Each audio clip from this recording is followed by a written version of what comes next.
A young life was taken overnight this Labor Day weekend after a driver under the influence crashed into another car on the Gene Snyder and killed a 12-year-old girl. Thanks for joining us here on the Night Team. I'm Alex Dieterer in for Doug tonight.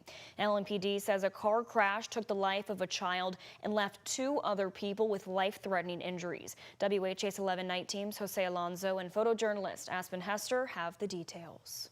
Or multiple med units this way. There might be multiple children now. A chaotic scene unfolding on the Gene Snyder near New Cut Road during the dark hours of Labor Day morning. Everybody turn around to New Cut.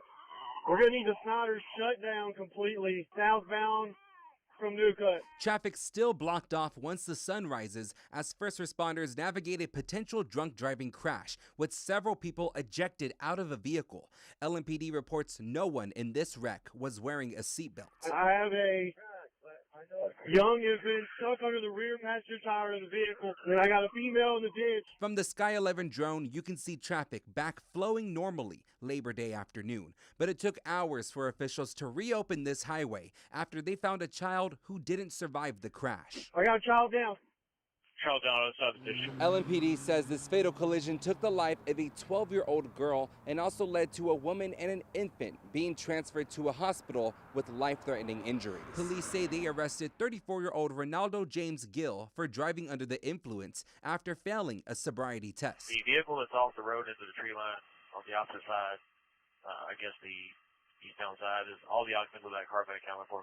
Everyone is out and accounted for. Gill is now facing 7 charges, including murder and driving under the influence. LMPD says the mother is also facing charges since her children were not secured by seatbelts. Kentucky State Police wants to remind the public about seatbelt safety. A statement from Sergeant Matt Suddeth says, quote, "One of the hardest tasks of law enforcement is notifying a family that their loved one has been in a fatal crash. At the end of the day, it's not about writing tickets. It's about ensuring everyone makes it home safely." A somber reminder as a fatal holiday weekend comes to a close. In Louisville, Jose Alonso, WHAS 11 Night Team on your side. LMPD says more charges could be coming as they continue to investigate this crash. And since this is still an ongoing investigation, you can download the WHAS 11 app on your phone or go to our website, WHAS11.com, for any updates. We have new updates for you tonight on the mother who was arrested in connection with her infant's death in Lexington. 21-year-old Laken Snelling was arrested Sunday in connection to the death of an infant found in a closet at a home on Park Avenue.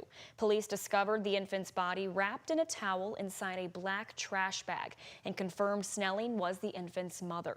The University of Kentucky confirmed to WHAS 11 today that Snelling is a senior at UK and on the stunt team. She has been charged with abuse of a corpse, tampering with physical evidence, and concealing the birth of an infant. She is currently being held at the Fayette County Detention Center. The cause of death and investigation is still ongoing. And new tonight, a hiker has died after falling 40 feet at Red River Gorge on Saturday. Officials say the hiker fell from the top of Whittleton Arch down to the rocks below. Powell County Search and Rescue, along with Powell County Emergency Medical Services, responded to the call around 4 p.m. The hiker was flown to UK Hospital, where he later died. Powell County Search and Rescue wished thoughts and prayers for the family. Tonight, the desperate search for survivors after a devastating magnitude 6 earthquake in northeastern Afghanistan continues. The death toll is staggering. At least 800 people have been killed and more than 2,500 people have been injured. Rescuers are using their hands to search the rubble for survivors and fears tonight that the death toll will continue to climb. Several strong earthquakes have hit Afghanistan in recent years. In June of 2022, more than 1,000 people were killed in the southeast, and in October of 2023, more than 1,500 people died when a 6.3 earthquake struck the western province of Herat. Today, the Taliban Health Ministry is pleading with the international community for more help. And it's now been less than a week since the deadly shooting at a Minnesota school. This weekend, Minneapolis police raised the number of victims hit by gunfire from 20 to 21. This comes after the doctor gave a survivor's family surprising news. That survivor being the 10-year-old Weston Halzen, who provided the first account from inside that deadly church shooting hours after it occurred. Our sister station, WHAS11 in Minneapolis, has the latest. Hours after the horrific shooting at Annunciation Catholic Church, it was really scary. 10-year-old Weston Halzen, along with his grandpa and his dad, returned to the police tape to share how his life was saved. My friend Victor saved me though, because he laid on top of me, but he got hit. Your friend laid on top of you? Yeah, and he got hit. He's really brave, and I hope he's good in the hospital. That friend, Victor Greenewalt, is now recovering at home after 2 days in the hospital, his family says on their GoFundMe page. I hope you're okay, and I'm praying for you. Weston, his innocent voice resonating with so many people watching coverage of the shooting, was just 2 seats away from the windows where the gunman fired. His family thought he was completely spared. I think I got gunpowder on my neck. When they did the x-ray, I was like, oh, my jaw hit the floor. Weston's parents took him to the doctor as a precaution and learned that what they thought was gunpowder was actually a bullet fragment. It traveled all the way through and stopped right before his carotid artery.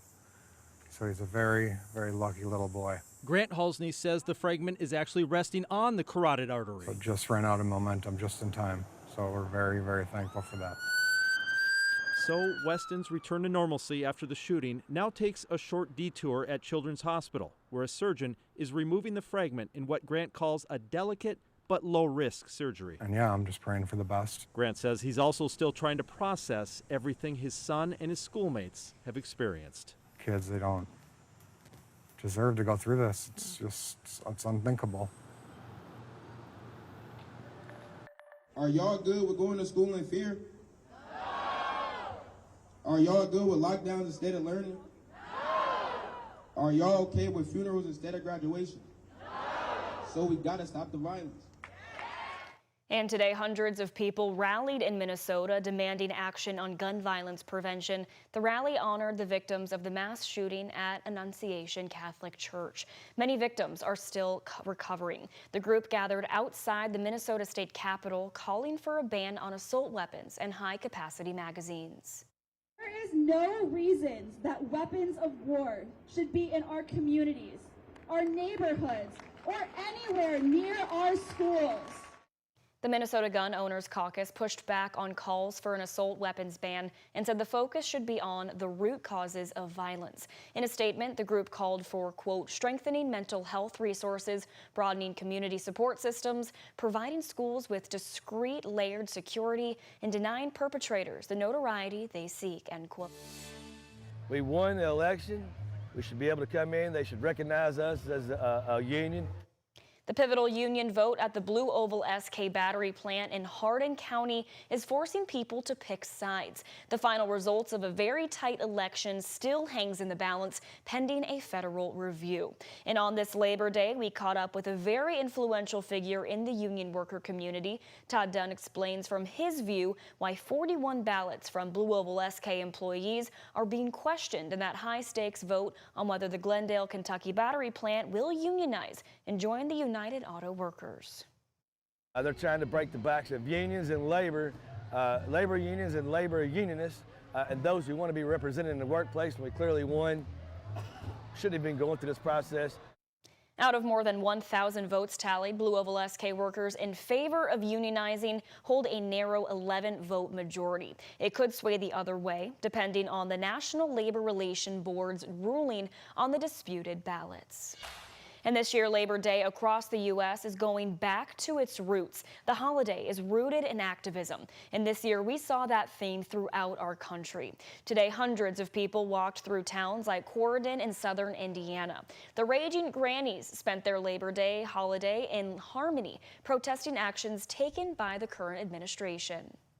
It's a fight because Trump and this administration, they're basically, they destroyed federal unions. Who's to say they're not going to come after other unions? It means standing together to fight for better working conditions.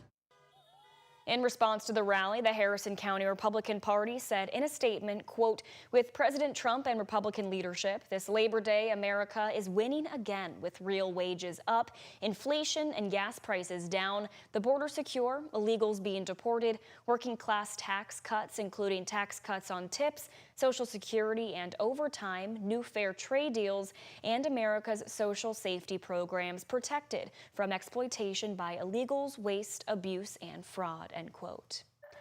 Across the country today, the American worker was celebrated. And right here in Louisville, Kentucky, Kingdom is celebrating union members with a day dedicated to them. Union members were able to get special access to Kentucky Kingdom and Hurricane Bay today, along with the free buffet lunch. Both parks opened at 11 this morning, and the first picnic started at noon. Tickets were just $20 a piece and could be purchased through your local union. Kids under 3 got in for free.